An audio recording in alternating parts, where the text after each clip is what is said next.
자, 하나님의 말씀 로마서 몇 장이요? 요한계시록 몇 장? 14장 몇 절? 12절. 자, 12절 읽고 이렇게 또 하도록 하겠습니다. 12절. 자, 요한계시록 14장 12절 시작. 성도들의 인내가 여기 있나니 그들은 하나님의 계명과 예수에 대한 믿음을 지키는 자니라. 아멘. 자, 요한계시록 14장은 지금 어떻게 이루어지고 있냐면, 자, 이해를 돕기 위해서 여기다 쓸게요. 1절부터 5절 말씀은 14만 4천 명, 일시, 백천만, 10만. 그럼 공을 몇 개 쳐야 돼 더? 3개 쳐야 사가 3개 해야 돼? 요거 맞아요? 또 14만 4천이니까 일시, 백천, 만, 10만, 100만, 1000만. 공이 3개라 했지. 처음에 맞는 거. 사 하나 빼야 돼. 하나 빼야 돼. 돼. 맞아요. 고민하지 마라. 14만 4천. 에이, 고민하고 있네. 만장 맞았어요. 14만 4천. 만장. 14만 만점 빠졌어 또. 14만 4천 명에 대한 이야기. 그리고 6절부터 11절까지는 쉽게 말해서 666을 받은 사람들. 그러니까 6절, 7절은 전체적인 666을 받게 한 사람이나 받은 사람이나 영향이 있는 전체적인 사람을 6절, 7절부터 해가지고, 또 8절은 666을 받게 한 사람. 그래서 무슨 제국을 설명하고 있어요? 큰성 바벨론을 하면서 억지로 받게 했잖아요. 권력을 가지고. 그리고 이제 9절부터 11절까지는 뭐예요? 받은 사람들. 그러니까 쉽게 말해서 받은 사람들은 억울할 수가 있죠. 힘이 없으니까. 먹고 살아야 되니까. 또 어쩔 수 없으니까. 그렇게 하잖아요. 그럴지라도 결론은 뭐냐? 무엇이 없어서? 그렇죠. 믿음이 없어서 받은 거다 이 말이에요. 그러니까 현실으로 봐서는 어쩔 수 없단 말이에요. 그럼에도 불구하고 결론은 믿음이 없다. 그래서 받지를 못했는데 그 사람에 대해서 이렇게 쭉 설명하고, 그리고 12절은 이제 오늘 봐보세요. 성도들의 인내가 여기 있나니 그러면서 이 사람들의 이야기가 계속 이어지는 게 아니라 이 14만 4천 명 믿음으로 이겼던 사람들 거짓과 5절에 흠이 없는 자로다 하면서 성도들의 인내가 여기 있나니 하면서 5절을 말씀을 12절로 해서 계속 이어간다 그 말이에요. 무슨 말 알겠죠? 그러면서 이 사람들은 그들은 하나님의 계명과 무엇을? 예수에 대한 믿음을 지키는 자니라. 그러니까 여기 있는 사람들은 한마디로 와서 말씀과 믿음을 지켰다. 그렇기 때문에 14만 4천이라는 이 거룩한 복된 이 자리에 반열에 섰다 그 말이에요. 그러니까 앞으로 우리들이 이 상황 저 상황 되면서 어쩔 수 없어요. 죽인다는데 어떻게 해요? 굶어 죽는데 어떻게 해요? 아무리 상황을 하더라도 하나님께서 그 상황을 닥치지 않기 위해서는 어떻게 하라고 그랬어요? 산으로 도망가라 했잖아요. 왜? 그 상황을 우리가 이길 수 없다면 굶어 죽어도 한번 산으로 도망가라. 그러면 하나님이 어떻게 하실 거다? 지켜주실 것이다. 그러니까 그 말씀 의지해서 가라 이 말이에요. 그런데 이제 산으로 도망가려 하니까 걱정되죠. 지금까지 일궈냈던 삶의 터전이 있고 이 식구들이 있고 형제들이 있고 이런 삶 가운데서 어떻게 쉽게 산으로 가냔 말이에요. 그렇지라도 어떻게 하나님이 가라시면 가겠습니다 하면서 갈 때 하나님은 지켜주신단 말이에요. 정 안 되면 우리가 예를 들어서 굶어 죽을 상황 되면 하나님이 어떻게 돼? 어떻게 하세요? 그냥 죽게 하셔. 굶어 죽든 맞아 죽든 어떻게든지 죽게 하신단 말이에요. 그걸 순교라고 하는 거예요. 믿음 따라 했기 때문에. 그 상황이 못 들면은 하나님이 죽게 하시고, 그래도 또 먹고 살아야 되는데 더 살고 싶으면 잡혀가게 하셔. 감옥에 있으면 어때니까? 먹을 거는 주니까. 요즘 감옥도 옛날에 콩밥 아니지, 요즘도 콩밥이면 좋은 밥이죠. 요즘은 뭐 좋은 밥 준다고 그래요. 그다고 해서 일부러는 가지를 마시지만은 우리가 보면 그러잖아요. 좋은 밥, 영양밥 준대요. 그러니까 굶어 죽지는 않아. 그러니까 그런 방법을 하나님이 지켜주시고, 또 그래도 풀뿌리 캐먹고 살아남은 사람은 살아나 하신다 그 말이에요. 그렇게 해가지고 12장까지 하고, 이제 13장에서는 이제 예수님이 하실 일, 그 하실 일을 13장에는 설명하고, 13절에는, 그리고 14절부터 몇 절까지요? 16절까지. 14절부터 16절까지는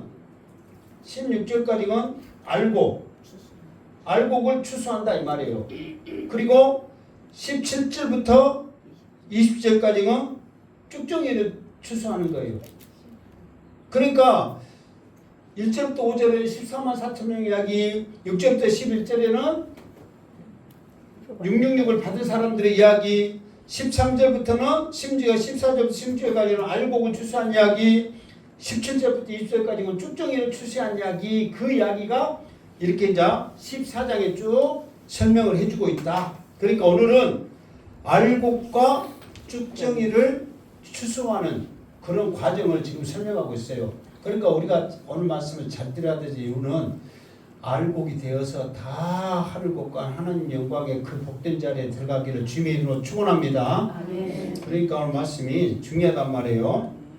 그래서 어쨌든 간에 14만 4천 명의 사람들은 말씀과 믿음을 지키는 자였다. 이거를 12절에 강조하고, 알곡 추수 장면을 13장 주님이 어떤 모습인가 이걸 설명하고 있어요. 자, 13절 시작.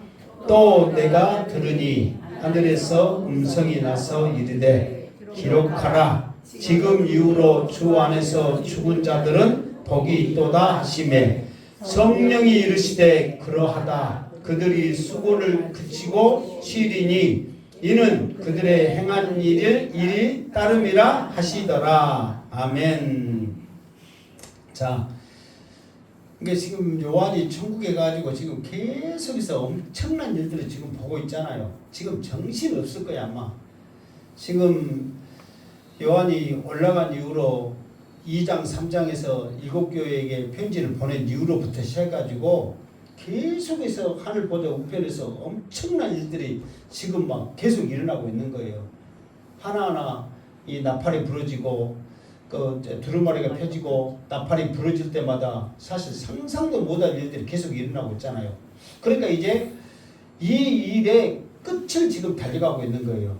끝을. 그러니까 지금 결론 하이라이트가 달려가고 있는 이 상황에서 이제 요한이 정신을 차려야 될 때죠. 하나하나가 중요한데. 그러니까 또 내가 들으니 하늘에서 음성이 나서 이르되 기록하라 그랬단 말이에요. 무엇을 기록해야 될 것인가? 여러분들도 오늘 주신 말씀을 여러분의 마음판에 기록되는 역사가 있기를 주님으로 축원합니다. 잊어버리지 말고, 하나님 오늘은 알곡을 추수한다는데 이 알곡을 추수할 수 있는 이 엄청난 말씀이 내 마음에 새겨지게 하여 주시옵소서. 사모하는 마음으로 말씀을 들을 때에 놀라운 은혜가 있을 줄 믿습니다. 기록을 하는데 무엇을 기록하냐? 그랬더니 지금 이후로 주 안에서 죽은 자들이 복이 있도다. 다시 말해서 주님이 오시기 시켜서 3년 반 동안, 이게 7년 환란 그 기간 동안에도 수많은 사람들이 이제 천국에 가기 위해서는 죽어간단 말이에요. 주님이 이제 오시고 나서는 올라가지만 그 이전에는 전부 다 죽음을 당한 이후에 우리가 천국에 가거든요. 그러니까 우리들은 그 일을 당하지 않지만 우리는 천국에 갈 때, 우리가 천국에 들어갈 때는 우리 생전에는 주님이 오시지 않기 때문에 우리는 천국에 어떻게 들어가는 거예요? 죽어야 들어가는 거예요. 죽어야 판가름 나는 거예요. 천국이냐 지옥이냐. 근데 우리는 무조건 죽어서 들어가는 거예요. 그런데 주 안에서 죽는 자들은 복이 있도다. 이게 지금 와서 지금 우리들에게 하는 말씀이기도 하지만 지금 이 말씀은 궁극적으로 7년 환난 가운데서도 이겨낸 자들, 쉽게 말해서 조금 전에 말했잖아요. 말씀과 믿음을 지키기 위해서 목숨을 바치는 그 자들을 말하고 있다는 거예요. 사실 우리는 아직까지는 그만한 환난과 고통을 당하지 않잖아요. 물론 나름대로의 어려움이 있어도 지금 성경에서 말하고 있는 그 환난, 뭐 지구의 3분의 1이 불타버린다든가 우박이 쏟아진다든가 이 물이 쓴물이 된다든가 강이 바다가 피바다가 된다든가 막 그런 엄청난 일들 있잖아요. 그런 일을 안 당하고 또 적그리스도 누군가에 의해서 내 말 안 듣면 먹을 건 아무것도 못 사, 안 줘, 매매도 못해 그래갖고 표를 받아야 되고 지금 그런 상황은 아니잖아요. 개인적인 어려움이지만 지금 여기서 당한 환난, 고통 이런 것은 전체적인 모두가 당하는 거란 말이에요. 그렇기 때문에 이런 환난은 지금 우리가 당하지 않단 말이에요. 그래도 사탄은 끝까지 우리를 믿음의 말씀의 예배의 자리에 서지 못하도록 끝까지 유혹한 줄 믿습니다. 그래도 죽으면 죽으리라 나는 주일 성수하고 예배드리면서 믿음으로 승리하리라 결단하기 위해서는 우리가 때로는 실제로 죽지 않지만 우리의 삶을 죽이는 각오가 있어야 돼요. 사실 여러분들이 교회에 빠지는 이유를 딱 보세요. 한번 우리가 막말을 말해서 이겨내려면 이겨낼 수 있어요? 없어요? 있어요. 그런데 이것 걸리고 저것 걸리고 이거 해야 되고 저거 해야 되고 그 생각하고 그 생각하고 막 하다 보니까 우리가 그냥 하지. 정말 이것까지면 안 된다. 나는 정말 목숨 건다. 그렇게 생각하면 어떻게 빠지겠어요? 그래서 어쩔 때는 저는 한번 이야기한지 여러분들이 다 목사가 된다면 예배를 빠질 것 같아요? 안 빠질 것 같아요? 안 빠지죠. 예를 들어서 우리는 뭐 성주술을 갈 때 이제 2주 동안 하니까 일주일 빠지지. 일주 동안에는 이 행복한 교회는 빠져도 우리는 그곳에서 그 자리에서도 차를 타고 가서도 배를 타든 그 자리에서도 어때요? 예배를 드리는 거예요. 근데 여러분 막말 와서 나는 어디 가서든지 예배 드릴 거야 하고 놀러 가고 그 자리에서 예배 드려야 안 드려요? 각오와 의욕과 믿음은 좋지. 막상 상황에 가면 그래요 안 그래요? 안 그러죠. 쉽지 않죠. 근데 여러분들한테 말씀드리지만 여행 갈 때 갈 수 있을 때 가시고 그때는 빠질 때는 하나님은 어쩔지 모르지만 양시태 목사는 어쩐다? 이해하겠다. 그때는 여러분 근당에서 막 계속 뭐 1년에 몇 번씩 안 갈 거 알잖아요. 솔직히 1년에 한 번 아니면 몇 년에 한 번인데 그런 걸 이해하겠다. 대신 여러분의 마음도 어떻게 했냐? 그런 것을 내가 충분히 이해하겠다 말씀하니까 그럴 때는 부담 없이 가시고 오실 때는 어떻게 하라고? 맛있는 것만 사오면 된다. 그러니까 그거는 이해하겠다. 그러나 우리의 삶 가운데 생각 가운데서도 지킬 수 있는 이런 것들은 너무도 많죠. 그러니까 우리가 주 안에서 죽는 자들이 복이 있다 이 말은 너무 쉬운 것 같지만 정말 우리가 이거를 적용을 시켜보면 쉽지 않은 말씀이란 말이에요. 그러니까 정말로 주 안에서 있는 자는 복이 있다. 이게 이제 바로 나오는 이유가 뭐냐면 자 성령이 이르실 때 그러하다 그랬잖아요. 그 말은 아멘 맞습니다 그 말이거든요. 그러면서 성령이 뭐라고 했냐면 그들의 수고를 그치고 쉰다 그랬어요. 이것 때문에 복이 있는 거예요. 왜 특히 이러냐면 바로 봅시다. 11절 이제 여기만 봅시다. 여기만. 자 11절 10절 저기만 시작. 누구든지 밤낮 힘을 얻지 못하리라 하더라. 시가서 그러니까 말씀과 믿음을 지키지 못하고 세상 것을 의지해서 우리 이마에 사람의 숫자 666을 받은 사람들은 믿음을 저버린 사람들란 말이에요. 주 안에서 죽지 못하고 세상 의지하다가 세상 것 바라보다가 죽는 자들이란 말이에요. 이런 자들은 누구든지 밤낮 힘을 얻지 못하는 거예요. 끝까지 지옥 형벌에서 영원토록 고통 속에서 좌절하면서 그 고통을 받는 거예요.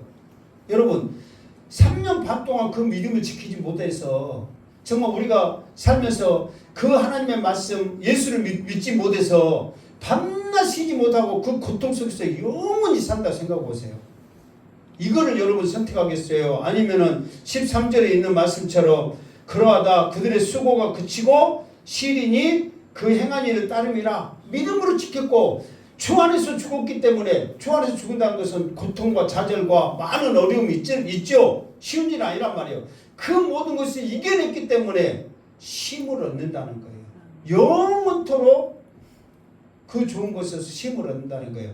그거 생각하니까 뭐한다? 복이 있다 그 말이에요. 그게 여러분 우리가 복 받으려면 무엇을 해야 돼? 복 받을 짓을 해야죠. 그냥 가만히 감나무 밑에서 잎 벌려갖고 있으면 어떻게 돼요? 무엇이 떨어져요? 벌레가 먼저 떨어지지. 벌레 똥. 정말 우리가 복받을 짓을 해야 돼요. 근데 그 복받을 짓이 뭐예요? 하나님이 원하는 거란 말이에요.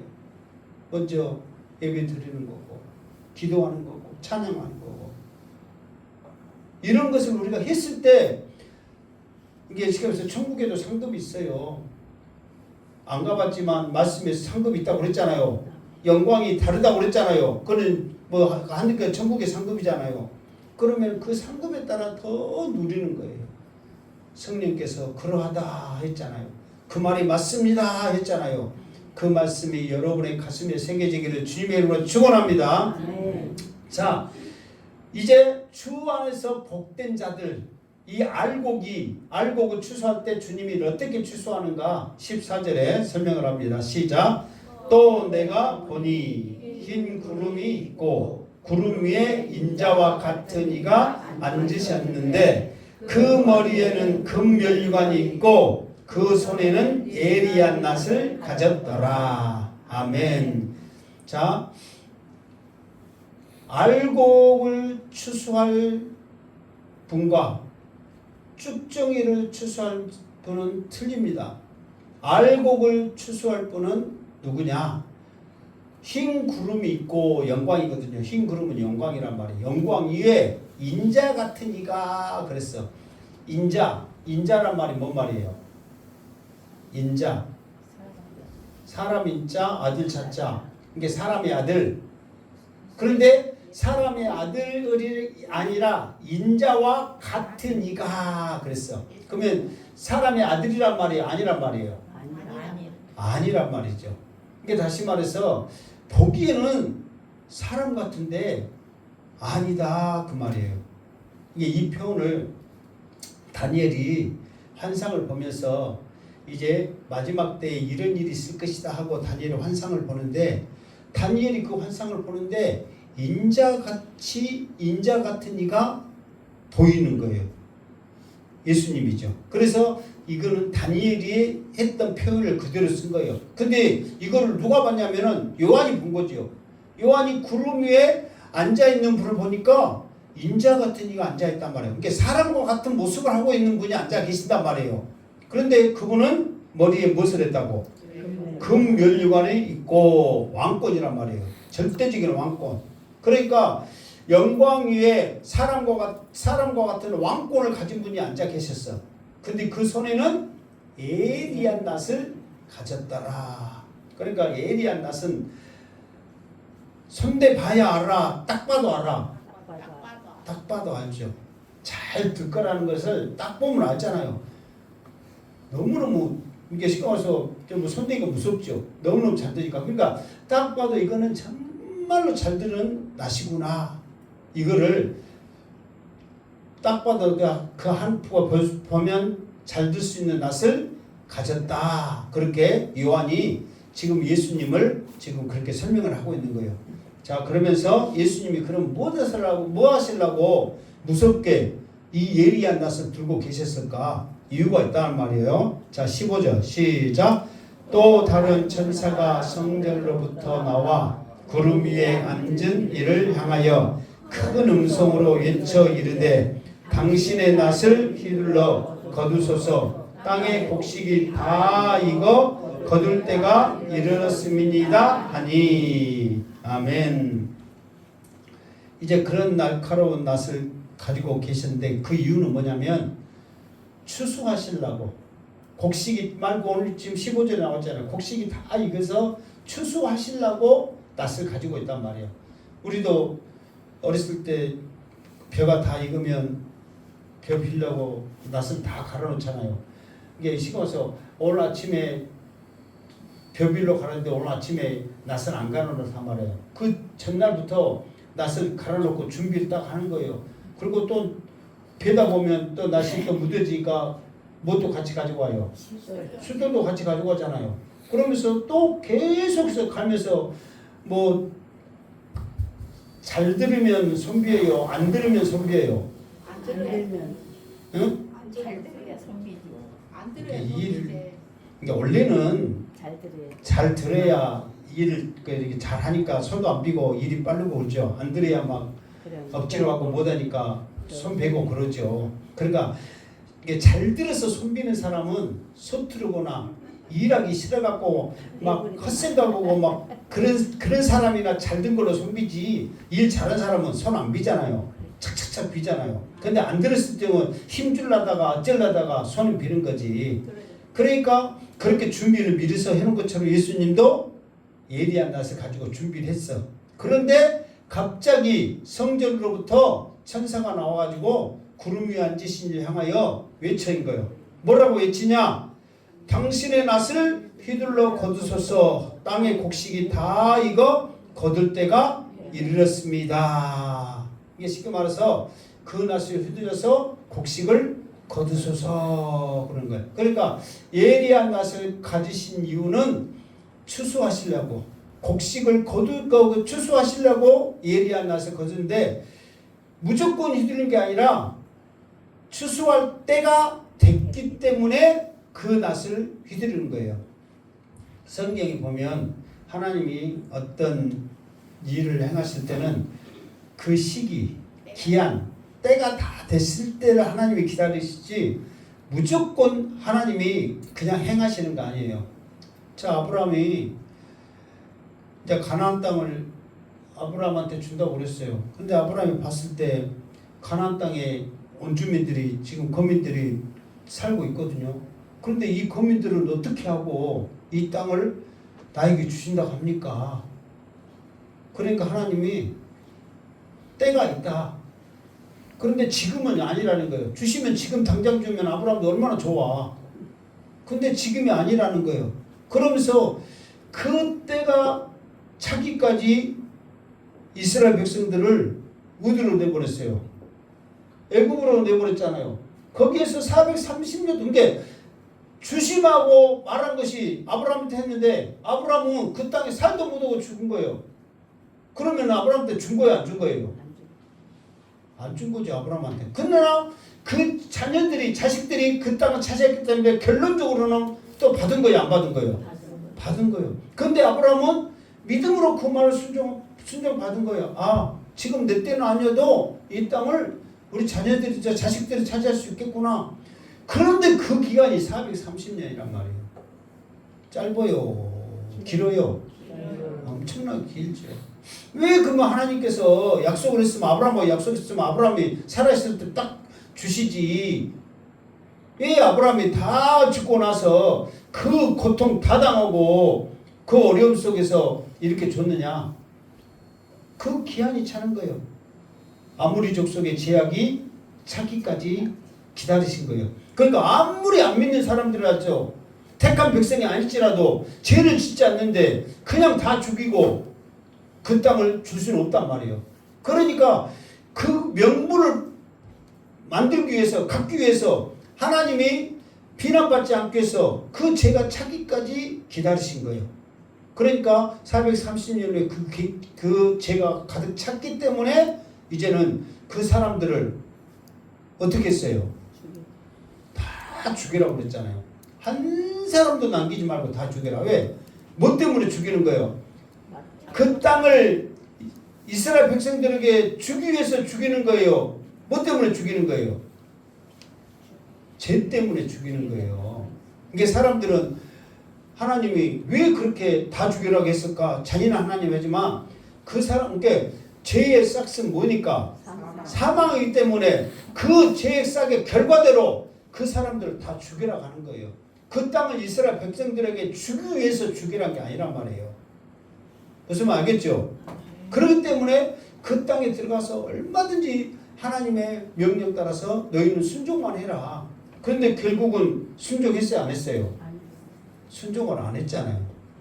물론 다 안 한 건 아니고 한 몇 프로는 안 했어요. 한 뭐 7, 80%는 했고 그 나머지는 안 했잖아요. 처음에는 이제 가나안 족속에 속기도 했지만은 막상 땅 분배를 받으니까 안 죽이고 같이 산 사람도 있고 단 지파처럼 그 사람들을 못 묻히고 결국은 자기들이 나가버렸잖아요. 그래서 단 지파는 이스라엘의 구원의 반열에 못 쓴 거예요. 아무리 힘들고 어려도 하나님이 그 땅을 차지해라 그랬으면은 정말 하나님 의지하면서 믿음으로 나가면 하나님이 차지하게 해주거든요. 그런데 그 사람들이 크고 무섭다고 자기들이 산속으로 도망가 살다가 도저히 못 살겠다고 저 우리 북쪽으로 올라가 버렸잖아요. 거기에 있는 죄 없는 주민들을 죽이면서 거기에 살았잖아요. 그러니까 단지파는 하나님의 구원의 반열에 못 쓴 거예요. 요한계시록 보면 단지파 빠졌잖아요. 이합주에 한번 이합주가 아니라 몇 주 전에 했죠. 뭐 유다 지파의 구원받은 수는 12,000이요. 루벤 지파 막 그렇게 말한 적이 있어요, 없어요? 그때 단지파가 빠져본 거예요.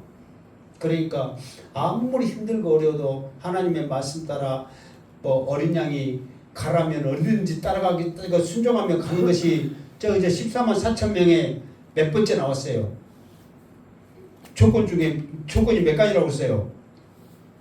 4가지였잖아요. 그 4가지 중에 몇 번째였어요? 2번째였단 말이에요.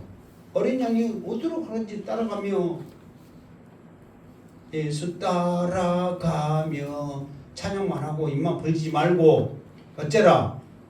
순종하며 나가라. 그래서 그 기한이 다 찰 때까지 기다리셨다가 다 찼으니까 거두소서 하니까는 그 거두는 거예요.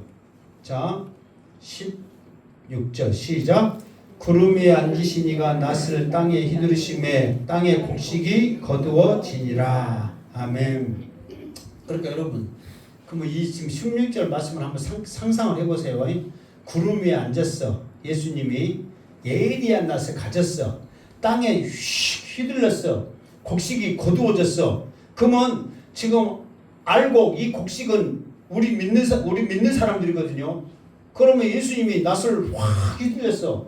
그러면은 우리도 곡식을 거두려면 벼를 어떻게 해야 돼? 베야 되잖아요.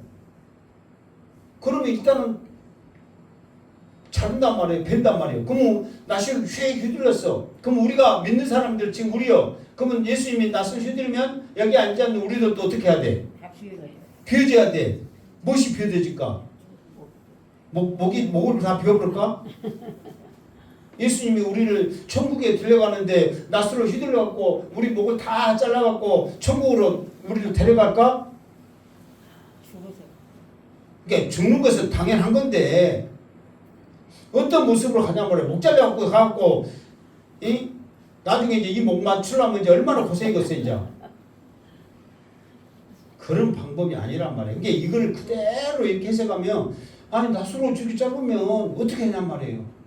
이게 이건 하나의 상징적인 거고. 자 마태복음 24장 30절 31절에 보면 이제 마지막 때에 예수님이 하늘로부터 예수님이 이제 천사들 나팔 불면서 예수님이 오신단 말이에요. 그러면서 이 믿음의 사람 알곡들을 쭉 모으는데 어떻게 모냐면 천사들을 각 처에 다 보내가지고 믿음의 사람들을 한 군데 모은단 말이에요. 그러니까 쉽게 말해서 낯을 휘둘렸다는 것은 뭐냐면 천사들을 각 처로 싹 보내는 것을 말하고 있는 거예요. 그냥 이렇게 휘둘러갖고 다 그냥 목 잘라갖고 그냥 그렇게 한 것이 아니라 천사들을 가라 지금 그거란 말이에요. 그게 예수님이 이 땅에 오셔서 마지막 때 이게 나팔 소리가 울려 퍼지면서 천사들이 지금 우리 오늘 오신다면은 예배 드리는 그 현장에 천사들이 싹 가가지고 이제 우리가 공중으로 들림 받는 거죠. 믿음으로 이 시간 예배 드리는 자는 공중으로 들림 받을 것이요. 믿음으로 예배 드리지 아니하고 앉아 있는 자는 그대로 앉아 있을 것이고 다 공중으로 들림 받는 역사가 있기를 주님의 이름으로 축원합니다. 성경에 쓰여 있잖아요. 두 사람이 밭을 나가다가 한 사람은 어쩌고 올라가고 한 사람은 남았다네. 똑같이. 그게 그 말은 뭐냐면 믿음의 사람이란 말이에요. 그 밭을 갔다는 것은 같이 믿음의 사람이란 말이에요. 그럼에도 불구하고 한 사람은 올라가고 한 사람은 그대로 남았다네. 그 말이에요. 여러분 다 올라가시기를 주님의 이름으로 축원합니다. 자 17절 시작. 또 다른 천사가 하늘에 있는 성전에서 나오는데 역시 예리한 낫을 가졌더라. 일단 여기 그러니까 알곡을 추수할 때는 예수님께서 우리 알곡들을 믿음의 사람들을 모아서 하나님 앞에 영광으로 올려드린단 말이에요. 그런데 쭉정에는 예수님이 직접 하지 않아요. 또 다른 천사가 하늘에 있는 성전에서 나오는데 이거는 하늘 성전이에요. 하늘 성전에서 나와서 예리한 낫을 가졌더라. 이 말은 쭉정이를 추수할 때는 천사들을 통해서 하나님이 일하게 하는 거예요. 왜? 굳이 구원받지 못한 사람들을 예수님이 손에 뭐 묻힐 필요 없어. 피 묻힐 필요가 없거든. 그러니까 천사들을 통해서 일하게 하는 거예요. 우리는 누가 맞아주시리? 예수. 주님이. 우리 성경 찬송도 많이 하잖아요. 영광의 주님이 우리를 맞아주신다. 그 말이 맞은 거예요. 영광의 주님이 우리를 맞아주시는 거예요. 그러나 믿지 않는 자들은 주님이 상대할 가치가 없는 거예요. 그러니까 천사를 통해서 예리한 낫을 가시는데 어떻게 심판하냐면 18절 시작. 또 불을 다스리는 다른 천사가 제단으로부터 나와 예리한 낫을 가진 자를 향하여 큰 음성으로 불러 이르되 내 예리한 낫을 휘둘러 땅에 포도송이를 거두라. 그 포도가 익었느니라 하더라. 아멘. 여기에서 이제 일단 이제 하나 쓸게요. 불을 다스리는 다른 천사가 제단으로부터 나와. 이제 이게 낫을 가진 천사가 이제 쉽게 말해서 쭉정이를 이렇게 거두기는 아니죠. 쭉정이를 베버리는데 누가 함께 하냐면은 불을 다스리는 천사가 함께 하는 거예요. 결국은 말씀에 보면은 쭉정이를 어떻게 하는 거예요? 불에 던지는 거예요. 알곡은 안으로 쭉정이는 밖으로 불에 던지는 거예요. 그게 심판이에요. 심판. 성경에 보면 불에 심판이 있어요 없어요? 대표적인 거 뭐 있어요? 성경에 불로 심판하는 거. 그게 심판은 불로 심판이거든요. 대표적인 건 뭐예요? 말한 것 보니까 있긴 있는 것 같은데 뭐가 있다냐 하고 지금 아무리 머리 굴려도 지금 생각나는 건 없고. 응? 그렇지. 송화로 건너 열리고 유황불 심판 그게 가장 대표적인 거죠. 그리고 이제 고라 자손 그 일당들이 이제 불로 태워주기도 하고 아비나과 아비우 또 그 어떤 그 제사장들이 불로 심하고 그리고 이사야나 예레미야나 말라기 선지자나 보면은 다 불로 하나님께서 심판하실 것이라고 예언을 하고 있거든요. 반드시 불의 심판이 있어요. 그러니까 이 불은 쉽게 말해서 응답이기도 하지만 안 믿는 자들에는 다 심판으로 다 그 말씀하고 있거든요.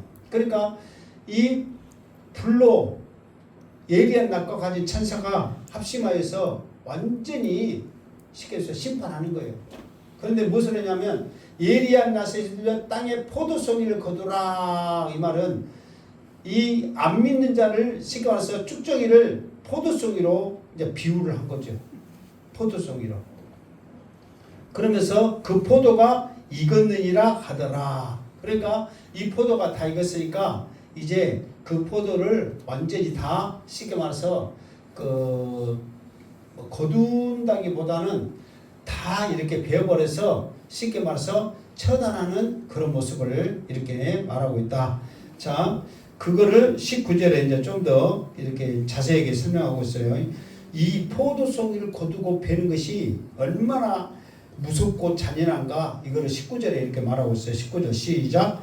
천사가 낫을 땅에 휘둘러 땅에 포도를 거두어 하나님의 진노의 큰 포도주 틀에 던지매 20절 성 밖에서 그 틀이 밝히니 틀에서 피가 나서 말 굴레까지 닿았고 1600 스타디온에 퍼졌더라. 아멘. 자, 이제 하나님의 명령을 받은 이제 이 천사가 이 포도송이를 향해서 하나님의 진노에 진노에 쉽게 말해서 힘을 심어서 이 포도송이를 싹 베니까 베고 나서 이 큰 포도주 틀에 던짐에 이제 어떤 쉽게 말해서 원래는 이제 포도를 우리나라처럼 이렇게 않고 틀이 있어요. 틀이 원래는 20m, 10m, 5m 이런 큰 틀이야. 거기다가 막 포도주를 이스라엘 사람들은 엄청나게 대량으로 하니까 이게 지금 와서 왜 그러냐면 포도주를 만들기 위해서. 이게 우리나라는 포도주를 만들기 위한 목적이에요. 알맹이를 먹기 위한 목적이에요. 알맹이를 먹잖아요. 근데 왜 이스라엘 같은 데는 포도주를 만드냐면 물을 대용하기 위해서. 거기는 식수가 안 좋잖아요. 석회색이 많이 끼어서. 그러니까 포도주를 음료로 대신하고 또 끼어있는 석회를 포도주를 마심으로써 희석시키고 막 그런 역할을 한다. 그런 게 포도송이보다는 음료가 더 중요하기 때문에 음료 만드는데 중점을 두고 하겠단 말이에요. 그러니까 큰 포도들에 포도를 다 넣고 거기를 이게 지금 와서 원래는 맷돌 같은 큰 걸 해가지고 소를 계속 돌리면은 돌아가면서 막 그게 이겨지잖아요. 그러면 물이 받아주고 그렇게 깨끗하게 해가지고 그렇게 되거든요. 그러니까 거기에다가 다 던지는 거예요. 원래는. 그런데 여기서 보면은 이 던지는 것이 뭐냐면은 어느 정도까지 이 포도송이가 많이 이렇게 돼버렸냐면 성 밖에서 그 틀이 밝히니 그러니까 이제 원래는 성 안에서 해야 되거든요. 그런데 안에서 쓰는 것은 귀한 거란 말이에요. 좋은 거란 말이에요. 그래서 성 밖에서 했다 그런 것은 안 좋은 거란 말이에요. 그러니까 이 성 밖에서 그 틀이 밝힌단 말이에요. 그러니까 쉽게 말해서 필요가 없으니까 성 밖에 있는 거야. 필요 있으면 성 안에서 그걸 하죠. 그러니까 성 밖에서 하는데 그 밝히니까 그 틀에서 이제 피가 나. 그런데 피가 나는데 어디까지 하면 말 굴레까지 닿았고 그랬어. 피가 말 굴레가 뭐예요? 등에다 한 것은 그 시기고 멍이고 그렇죠. 그래. 아니. 우리 강민기 목사님이 하여튼 말한 거 맞아요. 이게 뭐냐, 굴레가 뭐냐면, 여기 여기 주댕이 이렇게 나오면 여기다 막 이렇게 끈 묶었잖아요. 이렇게. 입에 묶고, 코 묶고 이렇게 묶었죠. 그거를 이렇게 묶은, 봤어요? 안 봤어요? 그거? 뭐 말을 해봐. 몰랐으면은. 그거를 굴레라고 하는 거예요. 얼굴에 묶어있는 이 끈을. 그러니까 말 굴레까지 닿았고, 이 말은 이 밑에서부터 여기까지니까 말 굴레가 높아요? 낮아요? 높지요. 그러니까 피가 틀에서 계속 흘러나오는데 말 굴레 높이까지 피가 나온 거예요. 그런데 어느 정도 넓이까지 가냐면은 1600 스타디온. 그런데 원래는 스타디온이거든요. 근데 이거는 스타디온이라고 했잖아요.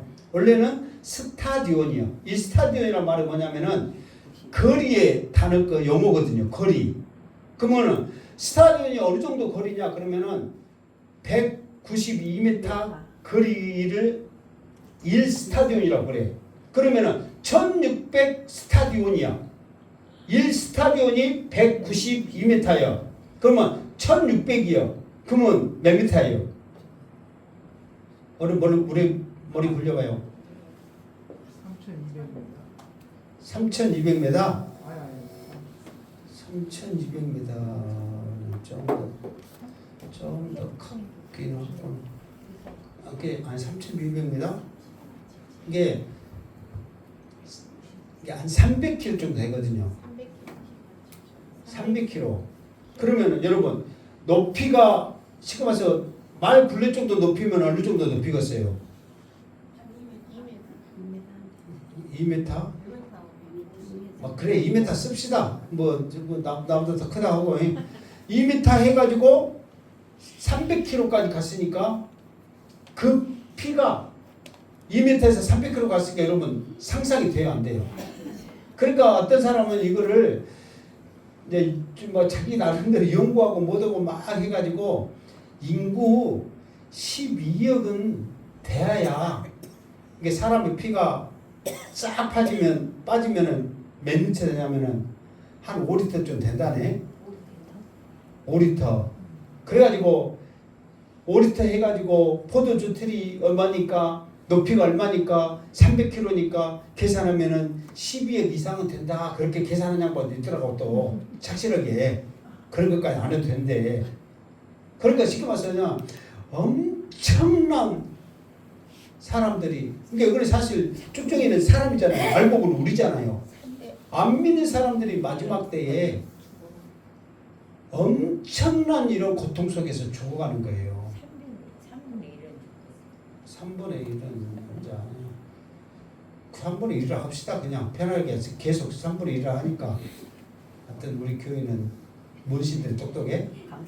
당신들이 똑똑해. 이게 3분의 1을 해. 그래서 진짜로 수많은 우리는 천사들을 통해서 하늘로 올림을 받는 힘을 얻기 위해서 가지만 그 사람들은 이 땅에서도 그렇게 짓밟으면서 피를 흘리며 죽으면서도 지옥 가서도 밤낮 쉬지 않고 그 고통 속에서 있는 거예요. 그러나 우리는 나팔 불 때 나의 이름 부르면서 하늘로 올라가는 그 영광을 누리잖아요. 그러기 때문에 주 안에서 죽는 자가 어쩐다? 복되도다. 여러분 상상을 해보세요. 이제 여러분한테 직접적인 이야기를 할게요. 여러분의 자녀들이 예수 안 믿어. 나중에는 이렇게 피 흘리면서 말에 굴레까지 피를 닿으면서 죽어가면서 이제 밤낮 쉬지 않고 이제 그 고통 속에서 영원토록 그 형벌을 받을 것인데 그래도 이 안전하고 그래도 이 억지라도 그시 안 하겠냐 이 말이에요. 정말로 이런 무서운 것도 생각하면 끔찍하죠. 이게 여러분들한테 이걸 하면서 이 자녀들이 안 믿게 하니까 너희들 잘했냐 못했냐 그렇게 말하기 위해서가 아니라 먼저는 내가 먼저 일단은 예수 믿는 것이 얼마나 감사하냐. 그리고 이것을 나만 이렇게 복받고 누릴 것이 아니라 우리 사랑하는 가족과 이웃들과 함께 이것을 꼭 누리자. 이 형벌을 어떻게 받게 하겠냐. 우리들이 해야 될 사명이란 말이에요. 이게 마지막 때 사명이야. 그러니까 이거를 내가 여러분들 다녀 안 다닌다고 또 이거 주일날 빠진다고 내가 어떻게 말을 안 할 수가 있냐고요. 내가 또 할 말을 해야지. 여러분 나왔으니까 여러분은 잘하신 거예요. 여러분 최고예요. 막 그렇게 하고 끝내버리면 뭔 필요가 있겠어요. 그래도 우리의 사명은 마지막까지 주의 복음 전하는 거예요. 그래도 주님이 이렇게 이런 일이 있을 때 지금은 때가 아니란 말이에요. 아침에 됐지만 양시대 목사가 이제 지금은 뭐 그런 능력이 없지만 예를 들어서 여러분의 안수하면 병이 낫고 또 문제가 풀어지고 기적이 일어나고 막 엄청난 일을 다 해. 그러면은 양시대 목사가 무슨 말하든지 믿는 사람이 있어요 없어요? 있지요. 그리고 또 안 믿으면 또 666처럼 나 또 이렇게 오기가 있는 양식대 목사는 이렇게 말하죠. 만약에 지금부터 내가 말한 말 안 믿으면 안 고쳐져 버려. 내가 말한 말 믿어야 고쳐줘. 그러면 믿는다 해요, 안 해요? 콩으로 무엇을 써도 아니 그거를 맺으면 막지. 팥으로 맺을 써도 믿는다 해. 그러면 난 고쳐주지 안 고쳐줘. 또 신부가 허약해갖고 내가 그 말 한단 말이에요. 그럼 그렇게 막 믿는 사람도 있어. 그러니까 이 내 생일 2026년 3월 9일 날 예수님이 오신다. 믿어 안 믿어? 그러면 고침받으려면 어째야 돼? 믿어요. 아무리 그렇게 해도 예수님은 오시 안 오셔요? 안 오신단 말이에요. 때가야 돼요. 때가. 예수님이 오실 때 그 기한을 정해놨죠. 그 기한이 뭐예요? 일단은 이게 그 기간이 아니고 그 상황을, 그러니까 복음이 땅 끝까지 전파돼요. 일단은. 그리고 예루살렘 성전에 뭐가 세워진다 했어요? 예루살렘 성전에 동상이 세워진다고 그랬잖아요. 다니엘 때 할 때 동상이 세워졌는데 지금 예루살렘 성전, 이스라엘 예루살렘 성전은 이스라엘 게 아니라 뭐예요? 이슬람 사람들이 지금 지배하고 있어요. 그러니까 웃깁니다. 그 조그만 나라에서도 이 가자 지구 뭐 이렇게 산 지구 해가지고 팔레스타인 사람들이 살고 있죠. 그 조그마한 그 예루살렘 섬 안에 성전이 있는데 거기에 또 절반은 이슬람 사람들이 지배해가지고 자기들이 지금 거기서 지금 지배할 수 있어요. 전쟁 때 한번 뺏겨가지고. 그러니까 예수님이 오시려면 예루살렘 성전도 완전히 찾아야 되고 복음도 전해져야 되고 그래야 되는데 지금은 전혀 그러지 않거든요. 만약에 여러분 상식적으로 생각해보세요. 지금 한가운데 중심에 이슬람이 지금 그 지역 조그마한 것을 차지하고 있거든요. 그러면 거간다 왜 못 찾겠냐. 지금 우리나라로 말하면 어디냐면 서울 시내 한복판에 경복궁 있죠. 경복궁 안에 절반은 이슬람 지금 북한 놈들이 차지하고 있어. 그러면 상식적으로 그가 나 뺏을 수 있어요, 없어요? 있지요. 그런데 못 뺏은 이유가 뭔지 아세요? 왜 못 뺏어요? 예? 때가 아니어서 이제 그거는 성경적인 이야기고 현실적인 이야기에서는 응? 이게 이제 내가 이야기할게요. 그냥 일반적으로 뭐냐면은 만약에 그것을 뺏어버리잖아요. 이슬람권에 있는 모든 나라들이 다 이스라엘을 쳐들어가 버려요. 그러면 이슬람권에 있는 나라들이 적어요, 많아요? 엄청나게 많잖아요. 그 나라들이 자기의 심장을 건드렸다고 죽음을 불사하고 가버려. 그 사람들은 죽음을 두려워 안 했잖아요. 그냥 가버리는 거예요. 근데 그 무서운 거를 어떻게 하겠어요, 자기들이. 그러니까 이거는 단순히 지금 상황으로서는 우리가 차지할 수 있지 그게 아니라 이스라엘 나라가 멸망될 수밖에 없는 상황이 가버리는 거예요. 근데 그것이 이스라엘로 돌아오는 것이 지금 그 말 들으니까 쉬워요, 어려워요? 어렵다는 거예요. 그것이 해결돼야 되는 거예요. 그러니까 그 모든 것들이 다 이루어졌을 때 주님이 오시는 거예요. 근데 지금은 전혀 가망이 없거든요. 이슬람 거 잘못 건드리면 난리 나버렸잖아요.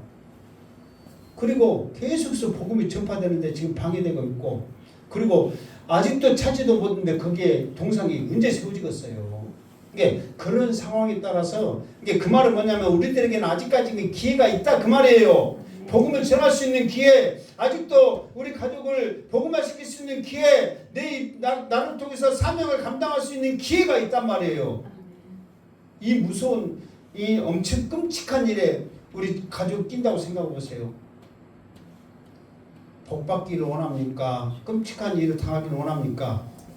주 안에서 죽는 자는 어쩌다 복이 있다. 정말 다 복된 자녀들이 되기를, 복된 하나님의 자녀들이 되기를, 여러분의 가족 모두가 되기를 주님의 이름으로 축원합니다. 아멘. 기도하겠습니다. 하나님 감사합니다. 정말 주님이 알곡을 추수할 때는 인자한 모습으로 최고의 영광으로 우리에게 오지만은 심판의 낯을 휘두를 때는 무섭고 두렵고 떨림에 놀라운 일이 일어납니다. 이런 일을 당하지 않도록 나를 통하여 내 입술을 벌려 복음을 전파하는 사명자 되게 하여 주시옵소서. 예수님의 이름으로 기도드리옵나이다. 아멘.